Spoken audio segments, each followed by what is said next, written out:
Well, guys, I have the pleasure of checking out this Ball watch. This watch was sent in to Bruce from Ball Watch, and then they agreed to lend it to me before getting it returned. So, big thanks to Ball Watch for sharing with the community, both to Bruce and to myself. It's a big help, and it is very cool to feature this on the channel. I think this is maybe the second one I've had on the channel, and they never disappoint. These are so under the radar watches. I think the people that have gravitated towards the brand and understood what was happening here at what price points, they are hooked for sure. And now you have their own in-house movement with a massive display back case there.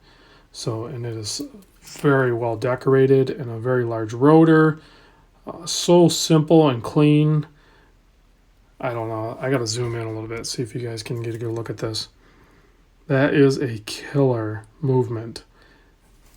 Maybe wipe it down a little bit for you.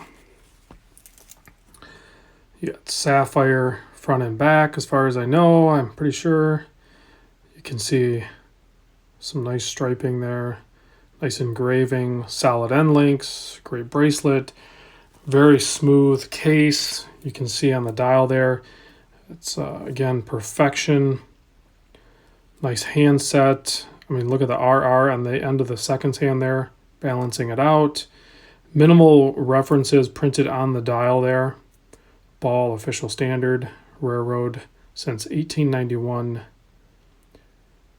And this is the 80-hour power reserve movement. This is the movement they are calling the Ball Caliber 7309. It is COSC, so they went through the trouble of getting that taken care of and certified, and that's going to make a big difference in the long game because this is going to be their main movement, their main platform. So 100-meter water resist on this. It does have a nice operating screw-down crown.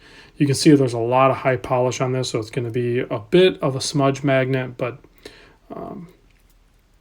I think it'll glisten nice, so it's a nice feature to have that much polishing at that high level. Measurements real quick. This is a 43 millimeter. This is actually called the Ball Engineer M43. This is the Marvelight series. They do have a 40 millimeter, which I think I would probably gravitate more towards, although there's nothing wrong with this. Depending on your wrist size, maybe a 43 is going to be perfect. And I can certainly wear it, and I have a 7.25 wrist. And I can easily wear the 43. I think I would gravitate towards the 40 though. So this one's 43, 50 millimeter lug to lug. It's only 13 millimeter thick. When I say only, you have to remember these are tritium watches. And when you do the tritium tubes, the one thing you have to do, and I learned this from ordering a movement for a Luminox, is the hand stack is spread out a little bit more for clearance. As you can see, that seconds hand runs over the minute hand there. They have to space them out. So that center stem, the hand stack is spread out more to give clearance for those tubes. Otherwise, they would hit each other, obviously. So when I say it's only 13 millimeter thick, you got to understand it's an automatic in-house movement and it's a tritium watch. So you're very limited in how thin you can make a watch when you start adding all of those features. So the 40 millimeter one is actually a touch thicker. I think they measure out at 13.4. I haven't had one in hand yet, but their specs on their website are actually true to what I'm measuring with my caliper. The lug to the lug to lug is 50. The lug width here, the best I can tell, I'm pretty sure it's like 21, maybe just over 21. So a little bit different there, but honestly, you're going to leave it on this bracelet. And you guys know I'm not a huge fan of butterfly clasp overall, but this is one that is done at a high level for sure. And you have a signed railroad emblem there. That is the Ball signature. And you can see on my 7.25 that the 43 wears fine.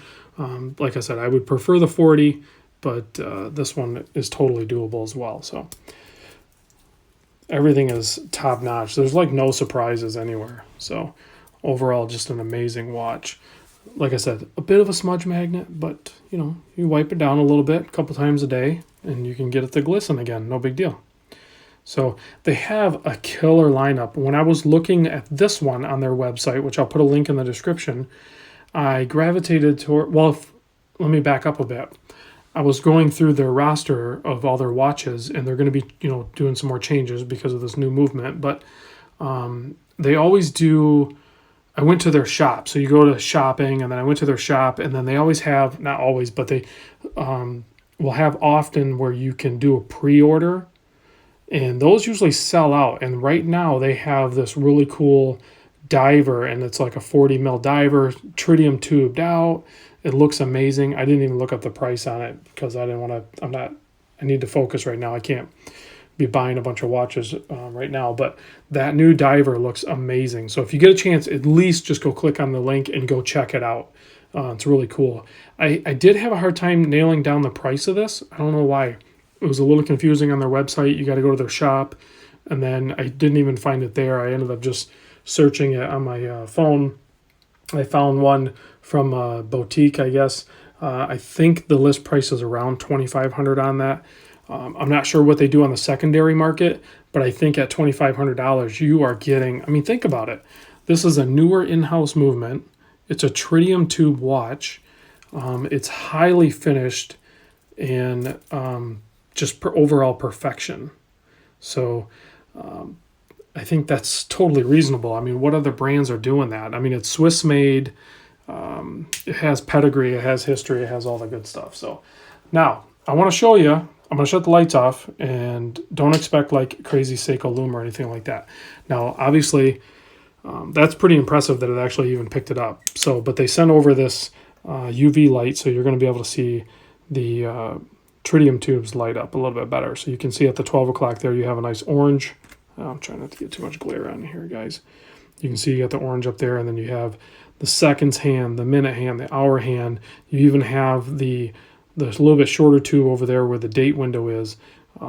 So at low light, once your eyes adjust to a dark room, this ball watch is going to glow better. And I've had a bunch of tritium watches. I can tell that the way they have done their tritium layout on this, it is going to be super bright, and it is going to glow like that for many, many years. I think the tritium tubes are rated at 10 years half-life, and then after that they'll go for like another 10. And then of course, if you were going to own the watch, say 20, 25 years, you could send it in, or get a refresh or something like that. They will retube it, or maybe they'll throw new dial and hands on there or something like that. Whatever I'm not sure what their service is. You'd have to contact them to ask. But anyway, guys, thanks for watching. Big thanks to Ball for sending this in. It's a pretty amazing watch. It's super impressive. And big thanks to Bruce for, getting Ball in contact with me. So, all right, guys, I'll see you real soon on the next video.